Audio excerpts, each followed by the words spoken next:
निर्दोष लोगों को, पर्यटनों को। अब तक लोग कहा करते थे आतंकवाद का कोई धर्म नहीं होता, आतंकवाद की कोई जात नहीं होती, लेकिन अब के आतंकवादी ने बताया मेरा धर्म भी है, मेरी जात भी है।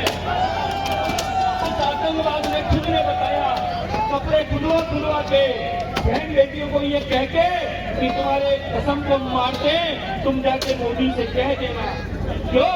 उन्होंने कहा हमें भी मार दो। बोले नहीं, तुम्हारे जीवन भर तुम्हें दुख रहना चाहिए, भारत में दुख रहना चाहिए तुम्हारे साथ जो हुआ।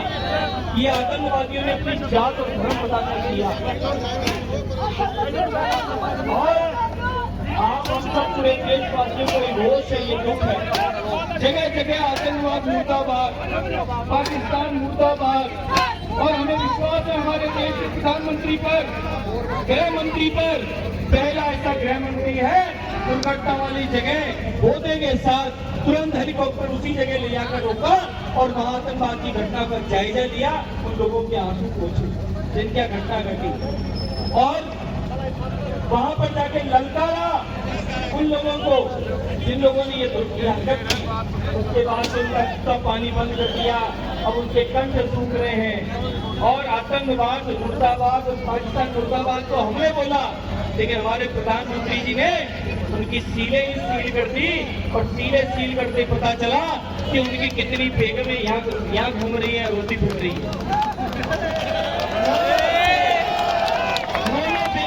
बच्चे बेगमों के पता चल रहे हैं, 5 लाख से ऊपर बेगमें या रो रही है या रह रही है उनकी बेगमें। अब पता चल रहा है इस देश का खा रहे हैं, और इस देश का खाने के बाद इस देश में इस प्रकार की हरकतें कई लोग कर रहे हैं। उसका जीता जागता प्रमाण है। हमने जयपुर नगर में, भैया एम्बुलेंस हो जगह दे दो, जयपुर नगर में आक्रोश किया, वहां भी बड़ी संख्या में संत भगवान विराज। किसको प्रेम है पाकिस्तान मुर्दाबाद कहने से किसको तकलीफ है ये पता तो चला। इस समय देश को एक रहना चाहिए, क्या हिंदू क्या अन्य, सबको देश के साथ खड़ा होना चाहिए। और ये ध्यान रखना चाहिए पाकिस्तान की कितनी बुरी दुर्दशा हो गई। आतंकवाद के चक्कर में आज पाकिस्तान के हाथ में कटोरा है, अभी छिन रहा है। सीरिया की कितनी बड़ी दुर्दशा हो गई। जिन देशों में आतंकवाद है आज वहाँ खाने के लाले पड़ रहे हैं, तो भीख देने को तैयार नहीं है। उसके बाद भी इस देश में रहने वाले, इस देश से कमाने वाले अनगिनत योजनाओं का लाभ लेके 4 बेगम 36 बच्चे रखने वाले वह लोग आज इस देश के खिलाफ बोल रहे हैं। बाबा पहले मामा के बेटे की बेगम थी, अब मामा की बेगम हूँ। बाबा 5 साल की बच्ची के बेगम बना रहे। ये अनगिनत लाइव दिखाए मैंने, लाइव लव जिहाद, कितने प्रकार के जिहाद, जमीन जिहाद। आज कोई संत अपनी कुटिया बना के भजन करता है, पक्षियों को दाना डालता है, गौ की सेवा करता है, आए गए की सेवा करता है, वैष्णव की सेवा करता है। और उनमें क्या होता है? उनमें किस हलाले होते हैं, हलाले और क्या होते हैं वो पता है सब, किस प्रकार की हरकतें होती है, वहां से क्या संदेश आता है, पत्थर फेंको, बंदूक चलाओ, किस प्रकार के संदेश जाते हैं। और एक संत कहता है सेवा करो, भजन करो भगवान का, कहीं ना कहीं किसी रूप में सेवा करो और भगवान की प्राप्ति करो। लेकिन वहां कुछ और सिखाया जाता है। बंधु और बहनों, जो पश्चिम बंगाल में हुआ क्या आप चाहते हो यहाँ पर हो? जो कलकत्ते में हो रहा है आप चाहते हो यहाँ पर हो?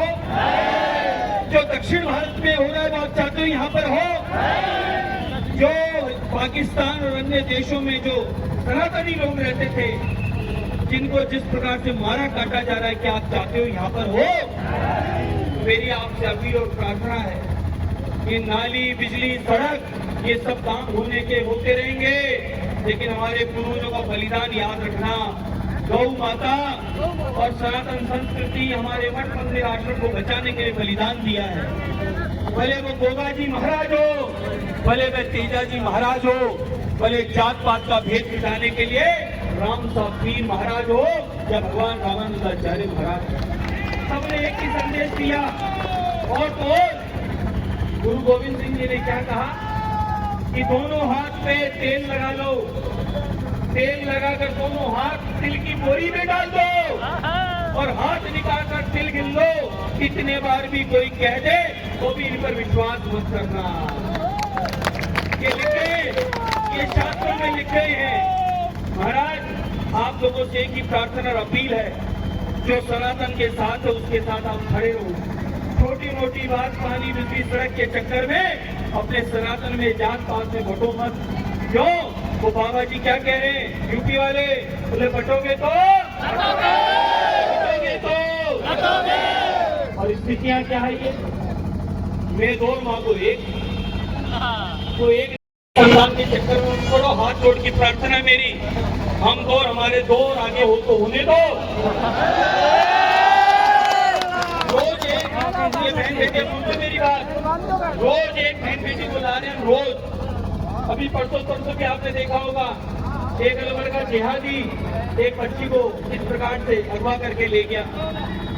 वो काटेंगे, अरे भाई साहब वो देखता है, वो काटेंगे, फ्रिज में रखेंगे, नदी में बहा देंगे। हजारों केस है ये लव जिहाद के। किस प्रकार से बच्चे को बरगलाते हैं, बन के खूबसूरत सुंदर आके गाड़ी गोड़ी घुमा के बच्चे को बावड़ा बनाते हैं। सनातनी हिंदू अपनी मेहनत करता है, मजदूरी करता है, ईमानदारी से कमाना खाना चाहता है, और यहाँ पर फोकट कर खाकर तैयार होकर टुकड़ुकी लेके बच्चे को फंसाने के लिए रोते फिरते इधर से उधर।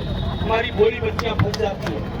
आए दिन केस आ रहे, आए दिन केस, बच्चों का वीडियो बन रहा है। अभी जितने केस है बच्चों से पूछा, बेटा तुम फंसी कैसे? अभी एक अजमेर का केस है, आए कल उस बच्ची को अजमेर में जिस हॉस्टल में रहती थी, आज वीडियो बना लिया, ब्लैकमेल करने लग गया। यहाँ ब्लैकमेल करके बच्ची के साथ दुष्कर्म करता रहा। फिर ये बोला दो चार बच्चियां और बोला, जब बच्ची फंस गई यहाँ तक आ गई तो माँ बाप को बोली।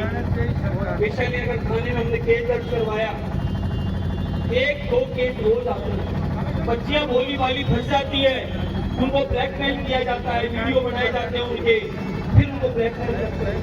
मेरी प्रार्थना है सनातनियों, ये जितने कमा रहे हो ना, मेरे 4 दुकान है, 4 प्लाट है, 2 फैक्ट्री है, अरे एक नान्या है, कमा के कहाँ ले जाओगे दादा?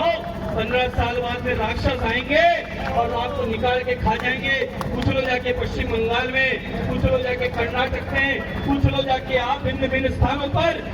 तो बंगाल देश के भूल गए क्या हुआ? अच्छे पानी है, सेठ साहूकार रातों रात भाग गया है। हमारा जान बचाओ तो बड़ी बात, मैं तो जान बचा रखा बड़वाजो संपत्ति ने, जीवन भर खूब कमाया, लेकिन औलाद एक पैदा की। और हम वो जाट थे, वो हीरा के थे, वो भावना के थे, वो ठाकरा के थे। उन्होंने क्या कहा? उन्होंने पूछा हिंदू हो या कटमुल्ला? पूछा नहीं पूछा? ये पूछा भाई जाट से कि हीरा के थे? पट्टा के नहीं, मैं वोट भी बोल दिया। अरे सनातन की सोचो दादा, बाप दादा पूर्वजा का इतिहास और शास्त्र उठा देख लो। वे गाय गई और भगवान गई, आपने संस्कृति में लगा, पति के लिए प्राण न्यौछावर कर दिया। और हम लोग नारी मनमणि मांग करते। अरे तो नारी मनमणि 15-20 साल बाद अगर वो आग को नाड़ो काल दे लो, भाई बहन में किस बहन में जी लो आप लोग?